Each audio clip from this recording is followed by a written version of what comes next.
Pemirsa Trijaya, kita ikuti informasi dalam Trijaya Update. Anda bisa like maupun subscribe di YouTube Trijaya FM. On Iran, as you're figuring out who is in charge, if the hardliners or IRGC-aligned leaders have greater power in Iran, can the U.S. make a deal with those factors? Whoever's running the show. Deal with whoever runs the show. They don't know. They are fighting with each other. There's tremendous infighting. They're probably fighting for leadership. In many cases, I think they're fighting not to be the leader because we knocked out 2 levels of leaders. But I'll deal with whoever we have to. But there's no reason to wait 2 days, have people traveling for 16, 17 hours. And we're not doing it that way. We'll do it when they want. They can call me.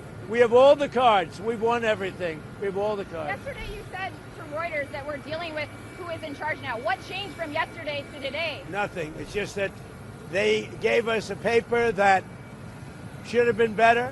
And interestingly, immediately when I canceled it, within 10 minutes we got a new paper that was much better. What was on that paper, sir? We talked about they will not have a nuclear weapon. It's very simple. Look, that whole deal is not complicated.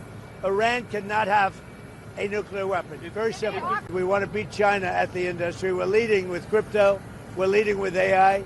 And I really feel I have an obligation from this. As a president, I have to be able to make sure that all of our industries do well. Crypto is a big industry. It's become somewhat mainstream. The banks have it. People have it. And I think as the leader of the country, we want to lead in AI. And we're leading China by a lot in AI. And we're also leading in crypto. Anda kembali di Breaking News, pemirsa. Dipimpin Menteri Luar Negeri Abbas Araghchi, delegasi Iran tiba di Islamabad, Pakistan.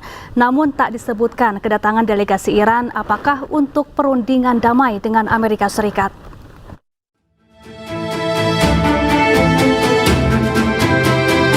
Delegasi Iran yang dipimpin Menteri Luar Negeri Abbas Araghchi tiba di Islamabad, Pakistan.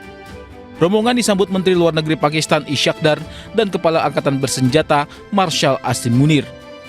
Araghchi akan menggelar pertemuan dengan pemimpin Pakistan untuk membicarakan perkembangan terkini di Timur Tengah. Namun tak disebutkan soal rencana perundingan kedua dengan Amerika. Sebelumnya, pasukan keamanan dan logistik Amerika Serikat juga telah tiba di Islamabad, Pakistan.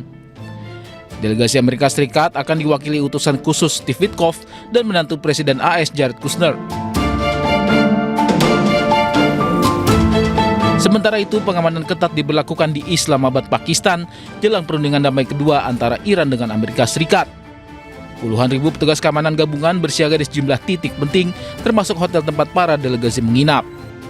Belum ada tanggal pasti kapan pertemuan krusial tersebut dilaksanakan. Namun Presiden Amerika Serikat Donald Trump mengatakan pertemuan diprediksi akan berlangsung akhir pekan ini. Perundingan damai yang direncanakan berlangsung awal pekan kemarin tertunda lantaran Iran menolak hadir.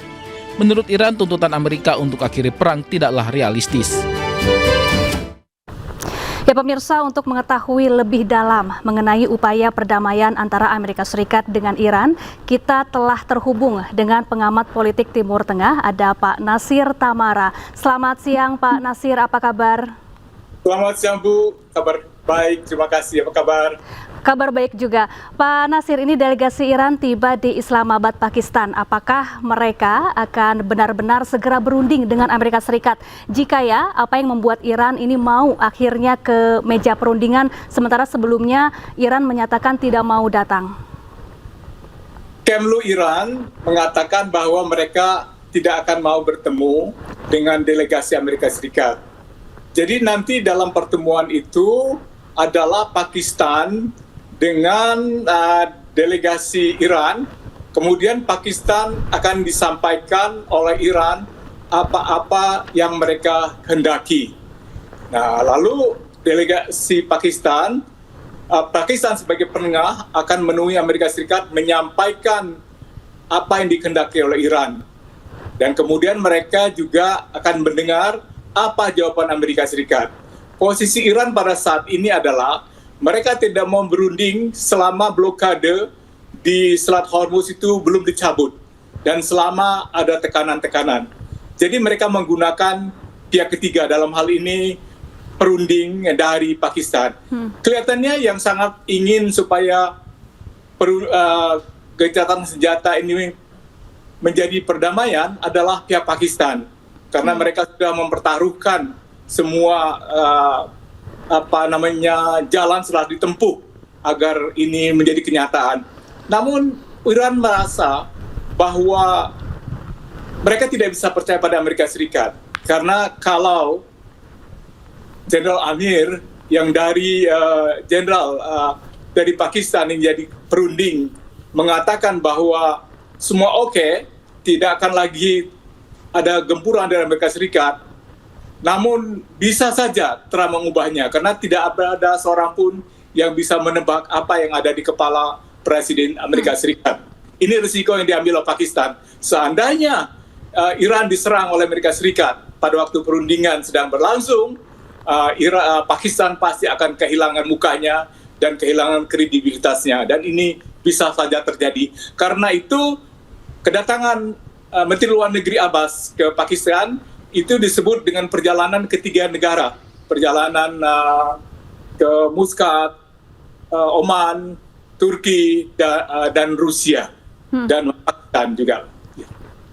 Baik, Pak Nasir, jika Iran dan juga Amerika Serikat akhirnya memang mau untuk berunding, menurut Anda, apakah kali ini perundingan damai akan berhasil dan ganjalan apa yang paling besar untuk bisa mencapai kata damai? Ya, Iran itu akan senang kalau Hormuz tetap berada di tangan Iran, tidak ada yang menyentuhnya. Kemudian kalau program nuklirnya itu boleh terus berlangsung tanpa halangan pembatasan. Berikutnya, kalau ada pampasan perang, seluruh biaya yang telah dikeluarkan akan dikeluarkan untuk memperbaiki Iran yang rusak berat, itu harus ditanggung oleh penyerang. Berikutnya, Iran juga ingin supaya senjata misil dan semua senjata drone mereka tidak diutik-utik. Kalau itu sudah diterima, kemungkinan besar perdamaian itu akan terjadi. Baik, Pak Nasir, ini kan belum pasti ya kapan negosiasi tahap 2 akan segera berlangsung di Pakistan. Kalau Anda melihat ini Pak Nasir, apakah yang saat ini terjadi merupakan seperti pertarungan strategi, waktu, kemudian pengaruh dan juga ketahanan daripada pertukaran serangan militer? Ini kan ada perang psikologis juga. Sementara katanya utusan Amerika kan dalam perjalanan akan tiba hari Sabtu kan. Tidak disebutkan mereka telah tiba atau tidak kan. Jadi yang kita tahu bahwa hanya Menteri Luar Negeri Iran yang sudah tiba di sana. Seandainya mereka tiba, mereka juga harus menyampaikan apa yang diingini oleh Amerika melalui Pakistan. Dan itu harga mati bagi Iran. Iran sama sekali menolak untuk bicara langsung dengan Amerika Serikat. Jadi pada saat yang sama akan kurang mempertimbangkan. Jadi kenyataan di lapangan yang penting buat mereka. Jadi Iran siaga penuh. Baik. Iran siap berperang jangka panjang terhadap Amerika Serikat. Itu posisi Iran. Baik, terkait Selat Hormuz nih Pak Nasir, mengapa hingga kini kedua belah pihak baik Iran maupun Amerika Serikat masih mempertahankan situasi di Selat Hormuz, sementara ini tentunya sangat berdampak pada perdagangan maupun perekonomian global? Karena ini adalah bargaining chips, ini adalah alat untuk menekan, untuk tawar-menawar. Posisinya itu sangat strategis karena 20% dari minyak dan gas dunia kan lewat di sini. Dan sekarang banyak sekali negara yang sudah kewalahan karena harga obat sudah naik, harga makanan sudah naik, harga energi sudah naik, transportasi sudah naik. Dan ini menggelisahkan dunia. Dunia penuh kekhawatiran. Jadi siapa yang menyerah lebih dulu dalam hal ini, mereka seakan-akan berada di atas angin. Karena itu Iran tidak mau. Karena ini adalah kunci utama Iran untuk mempertahankan negaranya. Baik. Dan ini juga buat Amerika segala landasan untuk menekan Iran. Oke, alot perundingannya, alot sekali. Baik, Pak Nasir, apa yang kemudian bisa menjadi titik temu atau win-win solution antara Amerika Serikat dan Iran untuk meredakan ketegangan ini? Salah satu yang saya pikirkan adalah Amerika Serikat dan Iran bisa bersepakat untuk ada sebuah negara-negara yang mengawasi, mungkin berunding bersama tentang masa depan Selat Hormuz, dan itu pasti akan mengundang Tiongkok dan Rusia di situ. Jadi yang mereka negara-negara yang pro Iran, tidak hanya Amerika dan Israel. Itu saya rasa kalau didapat kesepakatan di situ, di mana Iran berdaulat sepenuhnya di Hormuz, tetapi juga bisa diadakan pengaturan-pengaturan di mana Selat Hormuz bebas. Karena sebelum perang 28 Februari, Selat Hormuz itu bebas. Amerika lah yang membuat itu di blokade. Jadi Iran kepingin seperti sebelumnya gitu, dan itu harus ada jaminan. Dan Iran itu salah satu yang permintaannya dari 10 itu adalah Amerika harus berjanji untuk sama sekali berhenti menyerang Iran, Amerika dan Israel. Dan perdamaiannya itu yang harus diawasi oleh semua. Seandainya Amerika dan Israel menyerang setelah ditandatangani, maka Amerika harus diberi sanksi yang seberat-beratnya oleh dunia internasional. Kalau itu disetujui oleh Amerika Serikat, maka jalannya perundingan akan menjadi lebih lancar. Baik, kemudian terkait gencatan senjata antara AS dengan Iran nih Pak Nasir. Amerika Serikat kan memperpanjang gencatan senjata secara sepihak. Apakah ini salah satu taktik Amerika untuk mengulur waktu dan melakukan serangan mendadak ke Iran seperti yang dicurigai oleh pihak Iran? Betul sekali, karena ini unilateral, sepihak, dan dikatakan tanpa batas waktu kan. Nah, yang pertama itu memang mengulur waktu bagi Amerika untuk mempersiapkan diri untuk menyerang Iran. Tapi juga Iran bisa menggunakan kesempatan ini untuk membangun kekuatan militernya. Bisa saja senjata-senjata bantuan dari Rusia dan Tiongkok yang sangat canggih gitu, ditambah dengan senjata-senjata yang dimiliki oleh Iran itu akan bisa menghantam pasukan Amerika Serikat, sehingga pasukan Amerika Serikat bisa menemui kehancuran seperti di Vietnam dulu, Pak. Meskipun dia perkasa waktu perang Vietnam, namun bisa dihancurkan oleh pasukan Vietcong yang senjatanya jauh lebih sederhana daripada Amerika Serikat. Jadi contoh perang Vietnam itu bisa menjadi gambaran apa yang akan terjadi kalau Amerika ngotot gitu. Baik, sementara itu Menteri Pertahanan Israel ini juga menyatakan siap untuk melanjutkan perang melawan Iran dan masih menunggu lampu hijau dari Amerika Serikat.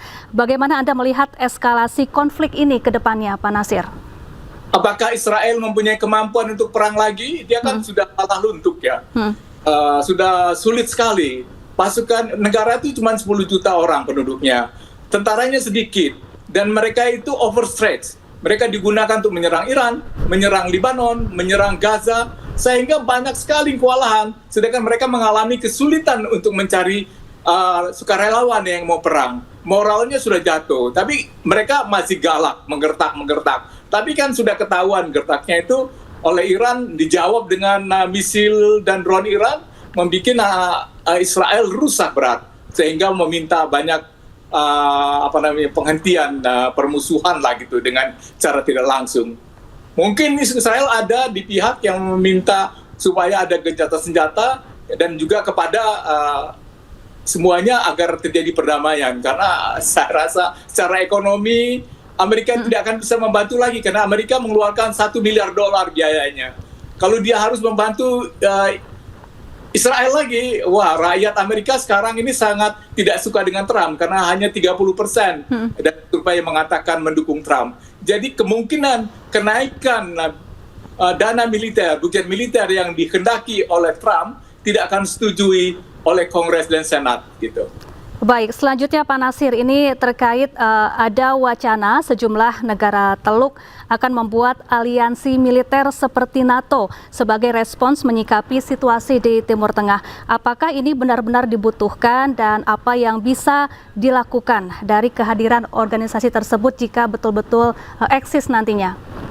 Ya, saya bisa bayangkan Saudi Arabia, Mesir, dan Turki itu akan membuat sebuah aliansi besar gitu kan.